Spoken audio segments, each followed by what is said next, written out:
अगला सिद्धांत है व्यभिचार त्याग। इसकी संख्या 76 है। जो अपनी स्त्री के बिना दूसरी स्त्री के साथ गमन करना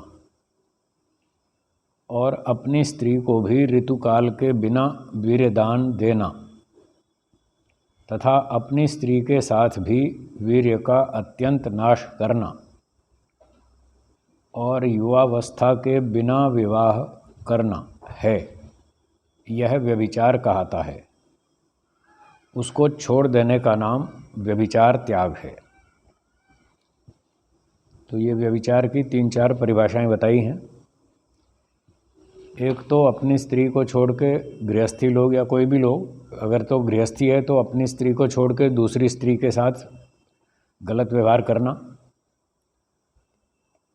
एक तो ये व्यभिचार हो गया, ये तो सभी जानते ही हैं, प्रसिद्ध है। और दूसरा अपनी स्त्री को भी ऋतुकाल के बिना वीर्यदान देना। तो जैसे संतान उत्पत्ति करना गृहस्थ का उद्देश्य है। गृहस्थ आश्रम में व्यक्ति इसीलिए जाता है कि मुझे अच्छी संतान चाहिए। तो संतान प्राप्ति के लिए पति पत्नी संयोग करते हैं और उसका आयुर्वेद में नियम लिखा है कि जब ऋतुकाल हो उस समय संतान प्राप्ति के लिए संपर्क करना चाहिए। तो उस ऋतुकाल के बिना अगर संपर्क करते हैं पति पत्नी तो फिर वो व्यभिचार कहलाता है। ये दूसरी परिभाषा हुई। तीसरी, अपनी स्त्री के साथ भी वीर्य का अत्यंत नाश करना। तो बार बार लोग व्यभिचार करते हैं, पत्नी के साथ भी करते हैं, खूब करते हैं, उसकी इच्छा ना हो तो भी करते हैं, ज़बरदस्ती भी करते हैं। तो ये सब वीर्य का नाश करना व्यभिचार कहलाता है। और चौथा है कि युवावस्था के बिना विवाह करना। जैसे बाल्यावस्था में विवाह कर देते हैं, पहले तो 5-6 साल के बच्चों का भी शादी कर देते थे, बहुत जगहों पर ऐसी परंपरा थी। अब तो फिर सरकार ने काफ़ी उस पर प्रतिबंध लगाए, नियम बनाए, कानून भी बनाए। कोई शारदा एक्ट नाम से कोई कानून भी है ऐसा, जो बाल विवाह के विरोध में है ना, ऐसा। हाँ, तो छोटी उम्र में विवाह करना गलत है, वो भी व्यभिचार के अंतर्गत आता है।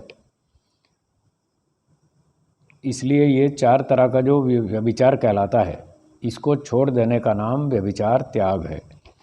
तो व्यभिचार नहीं करना चाहिए, ऐसा वेदों का, ऋषियों का सिद्धांत है। अगला सिद्धांत है 77, जीव का स्वरूप। अब जीव कैसा है ये समझाएंगे।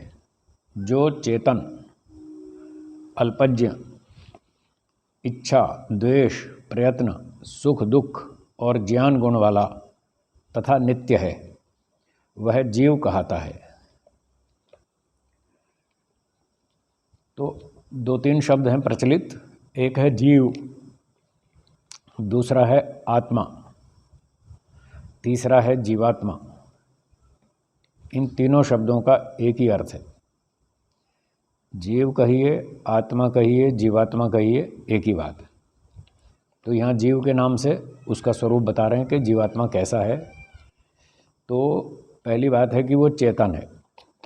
प्रकृति जड़ है, प्रकृति से बने सब पदार्थ जड़ हैं, ठीक है। सूर्य, पृथ्वी, मोटर गाड़ी, ये सारे पदार्थ जड़ हैं। जड़ का मतलब जिसमें ज्ञान, इच्छा आदि गुण नहीं होते, उसको जड़ पदार्थ कहते हैं। जिसमें इच्छा, ज्ञान, प्रयत्न, सुखी दुखी होना, ये चेतन के लक्षण हैं।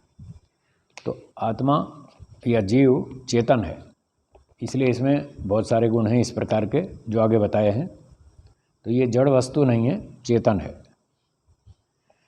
फिर चेतन भी 2 तरह के हैं, एक सर्वज्ञ और दूसरा अल्पज्ञ।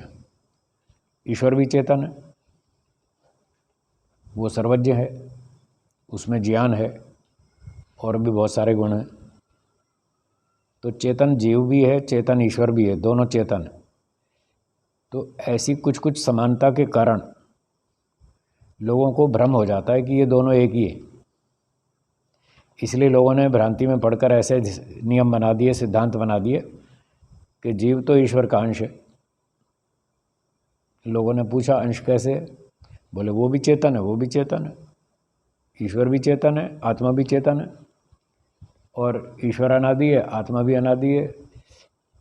तो इस प्रकार से जब दोनों चेतन हैं, दोनों नित्य पदार्थ हैं, तो फिर वो एक ही तो हुआ, ऐसा कहकर के वो लोग भ्रांति फैलाते हैं। अब न्याय दर्शन में तो ये बताया था कि दुनिया में कोई भी दो वस्तुएं ऐसी नहीं हैं जो 100% एक जैसी हों, एक समान हों। ऐसी कोई वस्तुएं नहीं हैं।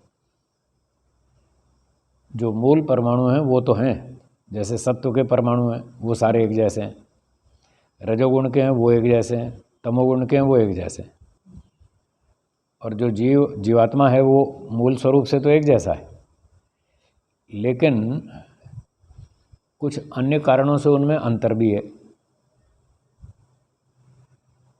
तो जैसे 100 परमाणु हैं सत्व के, उनमें स्थान का अंतर है, एक परमाणु यहाँ है, दूसरा यहाँ है, तीसरा यहाँ है, चौथा यहाँ है, इस तरह से उनमें अंतर आ जाएगा।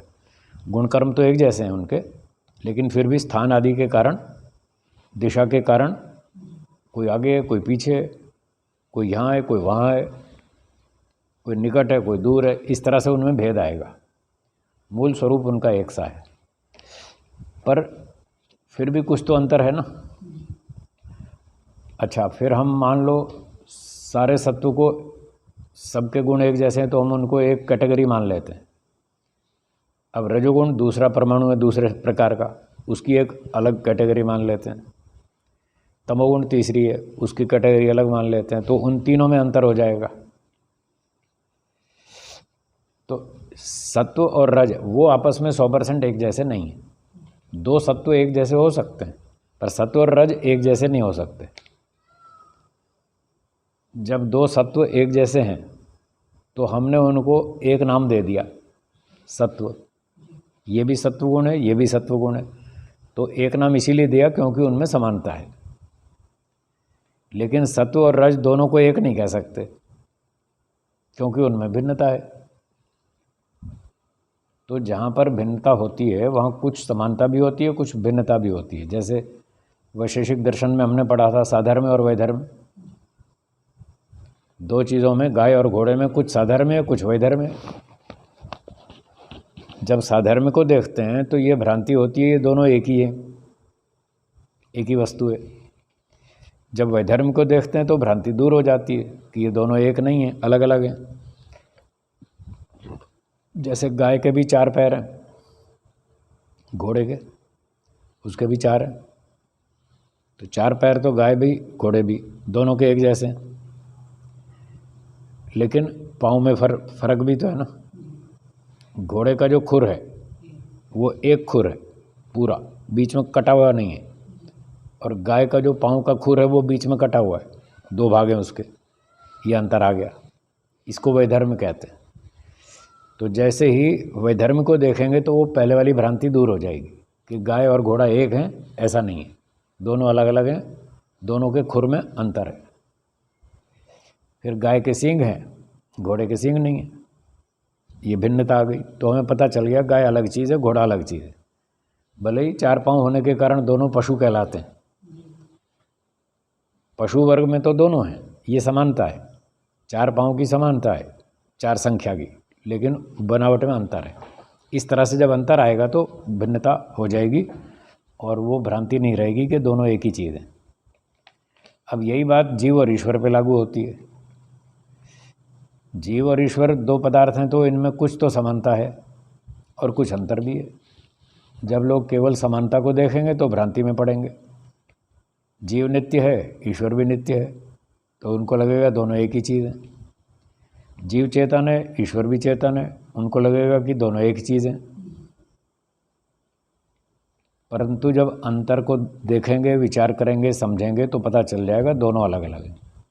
तो चेतन तो दोनों हैं, ईश्वर भी और जीव भी, परंतु अंतर यह है कि ईश्वर सर्वज्ञ चेतन है और जीव अल्पज्ञ चेतन है। इसलिए महर्षि जी ने लिखा जीव के स्वरूप में वो अल्पज्ञ है, थोड़ा जानता है। आप और हम थोड़ा थोड़ा ही जानते।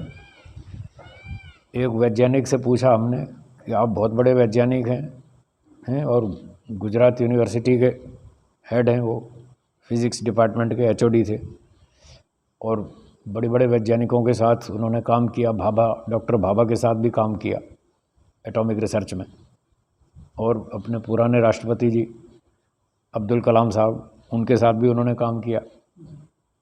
और विदेश में अमेरिका की जो संस्था है उसके भी सदस्य हैं, अच्छे ऊँचे वैज्ञानिक हैं।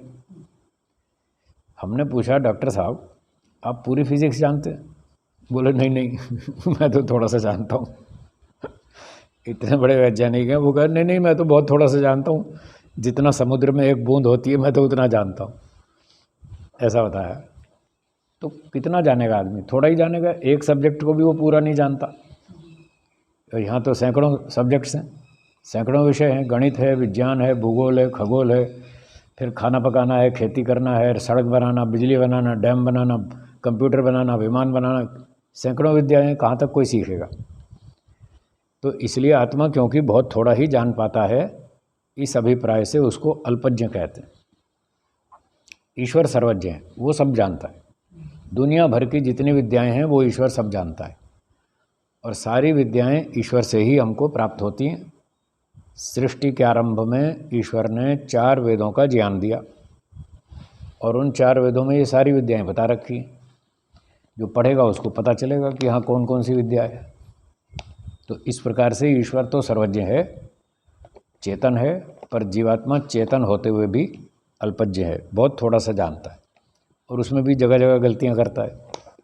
अभी देखो ना, कोरोना की दवाई, पहले एक दवाई निकाली, फिर कहने नहीं ये ठीक नहीं है, दूसरी लगाओ, फिर दूसरी पिलानी शुरू की, कोई गोली जो भी इंजेक्शन लगाते होंगे, तो फिर वो हटाई, फिर तीसरी आई, फिर तीसरी हटी, चौथी आई। तो ये गलतियां बहुत होती रहती हैं, मनुष्यों की, जीवात्मा की गलतियां होती रहती हैं, इसलिए उसको अल्पज्ञ कहते हैं। अब जीव के स्वरूप में अगला गुण बताया, इच्छा। तो जीवात्मा चेतन है, वो इच्छा गुण वाला है, उसमें इच्छाएं हैं और इच्छाएं दोनों तरह की हैं, स्वाभाविक और नैमित्तिक, दोनों प्रकार की इच्छाएं हैं। स्वाभाविक गुण उसे कहते हैं जो किसी द्रव्य में हमेशा से हो और हमेशा रहे, सदा से हो सदा रहे, ऐसे गुण को स्वाभाविक गुण कहते हैं। वो उसका स्वभाव है, स्वभाव, अपना गुण। तो वो अपना गुण है, कभी छोड़ेगा नहीं। द्रव्य को जो स्वाभाविक गुण होता है वो उस द्रव्य को कभी नहीं छोड़ता। जैसे मोटा उदाहरण है अग्नि। अग्नि एक द्रव्य है, उसमें गर्मी है, हीट है ना, गर्मी। ये अग्नि का स्वाभाविक गुण है, इसका अपना गुण है। इसलिए जब तक अग्नि रहेगी तब तक गर्मी रहेगी, अथवा जब तक गर्मी रहेगी तब तक अग्नि रहेगी, दोनों साथ ही रहेंगे। वो गर्मी अग्नि को कभी नहीं छोड़ेगी। अगर गर्मी ख़त्म हो गई तो अग्नि भी ख़त्म हो जाएगी। अग्नि है तो गर्मी भी रहेगी, थोड़ी होगी तो थोड़ी, अग्नि ज़्यादा होगी तो गर्मी भी ज़्यादा, टेम्परेचर ऊंचा नीचा होता रहता है। फिर भी सार ये हुआ कि गर्मी अग्नि का स्वाभाविक गुण है, वो उसको कभी नहीं छोड़ेगा, उसको कहते हैं स्वभाव। और दूसरा होता है नैमित्तिक गुण। निमित्त कहते हैं कारण को, किसी कारण से वो प्राप्त हुआ, अन्य पदार्थ से एक दूसरे पदार्थ में आ गया। चालू भाषा में कहें तो एक वस्तु ने दूसरी वस्तु से उधार ले लिया थोड़ी देर के लिए उधार ले लिया, फिर छूट जाएगा, बाहर से आया चला जाएगा, उसको कहते हैं नैमित्तिक गुण। न वो सदा से है न सदा रहेगा, कुछ कारण से आया कुछ कारण से हट जाएगा। जैसे पानी है, अब पानी को चूल्हे पर रख दिया, गरम अग्नि जला दी और चूल्हे पे पानी को रख दिया, वो गर्म हो गया, आधा घंटा खूब उबाला उसको, गर्म हो गया। अब पानी में जो गर्मी है, क्या ये पानी का अपना गुण है? ना, ये अग्नि से उधार ले रखा है। जब तक अग्नि के संपर्क में रहेगा पानी, तब तक गर्मी उसमें बनी रहेगी। और पानी को पतीला चूल्हे से उतार के नीचे रख दो, 2 घंटे में वापस ठंडा हो जाएगा, वो गर्मी निकल जाएगी। किसी कारण से आई थी, निकल गई, हट गई। तो इस प्रकार के जो गुण होते हैं, किसी कारण से आ जाते हैं, किसी कारण से हट जाते हैं, न सदा से थे न सदा रहेंगे उस द्रव्य में, जैसे पानी में अग्नि, तो उसको नैमित्तिक गुण बोलेंगे। अब जो जीवात्मा है ये भी एक द्रव्य है, एक वस्तु है।